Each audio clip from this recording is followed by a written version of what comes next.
বিসমিল্লাহির রহমানির রহিম। Hello everyone, আসসালামু আলাইকুম। আমরা কিন্তু এখন ব্যস্ত মা, সবাই কিন্তু ব্যস্ত থাকি। আমরা যারা ইউটিউবে কাজ করি তারা কিন্তু আরও একটু ব্যস্ত, আর যারা গৃহিণী তারাও ব্যস্ততার মধ্যে থাকে, আর যারা চাকরি করে তাদের তো কথাই নেই। এমন অবস্থায় কিন্তু আমাদের কিন্তু রান্না বান্না করতে হয়, নিজে রান্না নিজে করে খেতে হয়। সেজন্য কিন্তু আমাদেরকে একটু সচেতন থাকতে হবে। এই সচেতনতার জন্য আমি এই ভিডিওটি আপনাদের সাথে শেয়ার করছি। আমরা কিন্তু আদা, পেঁয়াজ, রসুন অনেক সময় ফ্রিজে রেখে দেই। সেই ফ্রিজে রেখে দেওয়ার পরে এতটাই শক্ত হয়, যখন রান্নার সময় তাড়াহুড়া করে বের করি, এই রান্নাটা করাই যায় না। বেশ কিছুক্ষণ আগে কিন্তু এটা বের করে রেখে দিতে হয়। কিন্তু যদি বের করে না রাখি তাহলে কিন্তু আমরা ওই রান্নার কাজে ব্যবহার করতে পারি না। তো কিভাবে আমরা ওই ফ্রিজে আদা পেস্ট বা রসুন পেস্ট কিভাবে রাখলে এটা জমে শক্ত হবে না, এটা আপনাদের দেখাবো, একদম নরম থাকবে। তো আপনারা সাথে থাকেন, আমি কিভাবে এই আদাগুলো সুন্দর করে কেটে পরিষ্কার করে এটা আপনাদেরকে দেখাবো যে আমি কিভাবে রাখি। আর এটা আমি খুব সহজেই যে কোনো সময় যে কোনো রান্নার কাজে আমরা ব্যবহার করতে পারি। আর আমি যে সব কাজগুলো করি সেইগুলো আপনাদের সাথে শেয়ার করব, যাতে আমার বন্ধুরাও জানে, যাতে খুব সহজেই এগুলো ব্যবহার করে সংসার জীবনে খুব অল্প সময়ের মধ্যে অনেক কিছু করতে পারি। তো দেখেন, আদাগুলো সুন্দর সুন্দর করে খণ্ড খণ্ড করে নিলাম। আর এই আদাটা কিন্তু ভালো করে ধুয়ে নিতে হবে, না ধুয়ে নিলে কিন্তু ভিতরে কিন্তু অনেক ময়লা থাকে। আমি কিন্তু খণ্ড খণ্ড করার আগে কিন্তু ভালো করে ধুয়ে নিয়েছি, তারপরে আবার কিন্তু সুন্দর করে ধুয়ে নিলাম। আর আমি যে আদা সেলানোর বা আদার খোসাটা তাড়াতাড়ি পরিষ্কার করার জন্য আমার ভিডিও দিয়েছি, সেটাও কিন্তু এখানে এই ভিডিওর লিঙ্কে ডেসক্রিপশনে লিঙ্ক দিয়ে দিব। আর দেখেন, খুব তাড়াতাড়ি আমি আদাগুলো খুব সহজেই সিলে নিতে পারছি, একটু আদাও কিন্তু নষ্ট হচ্ছে না। এটা কিন্তু আপনাদেরকে ভিডিও দেখিয়েছি, যারা যারা না দেখছেন তারা এই লিঙ্ক দেখেই আপনারা কিন্তু ভিডিওতে ক্লিক করেই আমার এটা দেখে নিতে পারবেন।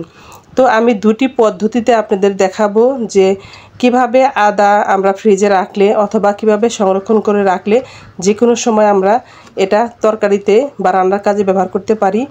আমি এই আদাগুলো সুন্দর করে কুচি কুচি করে নিচ্ছি, আর এটা সুন্দর করে কুচি কুচি করে নিয়ে তারপরে কিন্তু আমি এই কাজটা করে নিব। আর এটা কিন্তু অবশ্যই ব্লেন্ড করে নিব।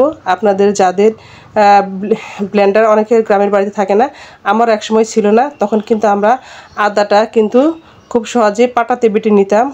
এই দেখেন, সবগুলো আদা সুন্দর করে কুচি কুচি করে কেটে নিয়েছি। তারপরে আমি এগুলো সুন্দর করে ব্লেন্ডার করে নিয়ে আসব। তো ভাইয়া পুরা যারা যারা আমার সাথে এখনও জয়েন আছেন, একটা লাইক করেনি, প্লিজ একটা লাইক করে দিন। তো একটা পদ্ধতি দেখালাম, আর একটা পদ্ধতি আপনাদেরকে দেখাচ্ছি। এই যে আদাগুলো আছে, এটা কিন্তু আমি একদম গ্রাইন্ডারে গ্রেট করে নিলাম।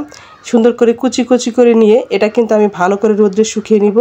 আর রোদ্রে শুকিয়ে নেওয়ার পরে কিন্তু আমরা এটাকে ব্লেন্ড করলেই একদম যে আদার যে গুঁড়ো আদা সেটাও কিন্তু পেয়ে যেতে পারি। আর এভাবে কিন্তু অনেকেই ফ্রিজে রেখে দিতে পারে, এই যখন তখন ব্লেন্ডার করেও কিন্তু এই আদাটা খাওয়া যায়।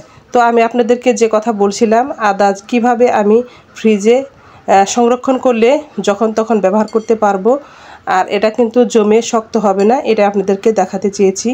আর সেজন্য কিন্তু আমি সম্পূর্ণ আদাটা আমি সুন্দর করে কেটে সুন্দর করে ধুয়ে ব্লেন্ড করে নিচ্ছি। তো ব্লেন্ড করে হয়ে গেলে আপনাদের সেই ম্যাজিকটা আমি দেখাবো। তো আমিও চাই আপনারাও খুব সহজেই আপনাদের রান্নার কাজে এই আদাগুলো ব্যবহার করতে পারেন।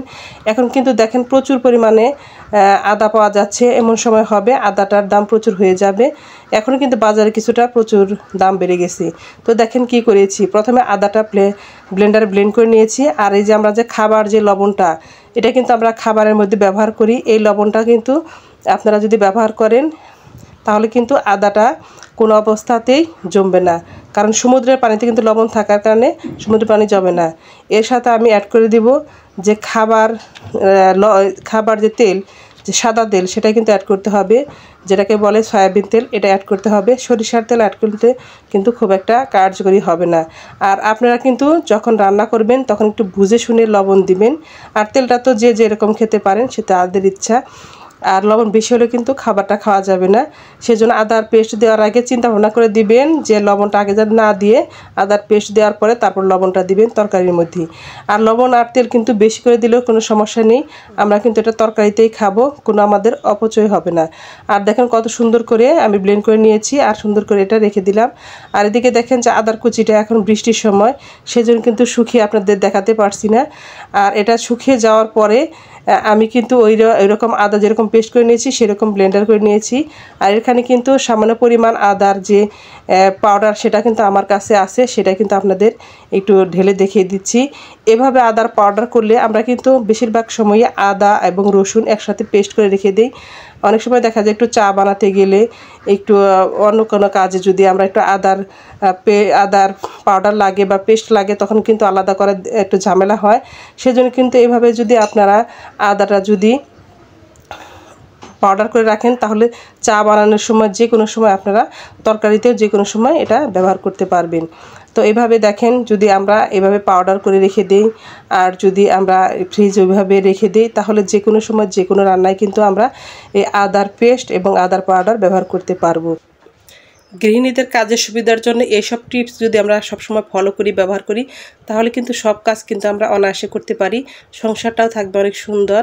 আর এদিকে দেখেন সব কিছু মিশিয়ে আমি সুন্দর করে রেখে দিয়েছি। আর এই পাউডার দেখেন একদম মিহি, আপনি কিন্তু তরকারিতে দিলে এটার ফ্লেভার পাবেন, সব কিছুতে পাবেন। এই পেস্টটা কিন্তু আমি খুব সহজে ফ্রিজে রেখে দিয়ে তারপর আপনাদেরকে দেখাবো, একটু জমবে না। যদি আপনারা বিশ্বাস না করেন অবশ্যই একবার ট্রাই করে দেখবেন। আর আমি এই দেখেন যে পাউডারটা আছে সেটা একটু একটা এয়ারটাইট কন্টেনারে রেখে দেব, তাহলে কিন্তু অনেক দিন খাওয়া যাবে। তো আপনারা একটু একবার ট্রাই করে দেখবেন, ট্রাই করে দেখে আমাকে অবশ্যই কমেন্টে জানাবেন কেমন হয়েছে আমার এই টেকনিকটা। যদি ভালো লাগে শেয়ার কমেন্ট সব কিছু করে দিবেন।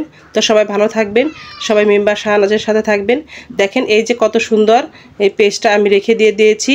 আর 3 থেকে 1 দিন 2 দিন পরে আমি এটা বের করে আপনাদের দেখাবো। দেখেন কতটা সুন্দর, একটু জমেনি, একদম ভালোই সেভাবে রয়েছে। তো আল্লাহ হাফিজ।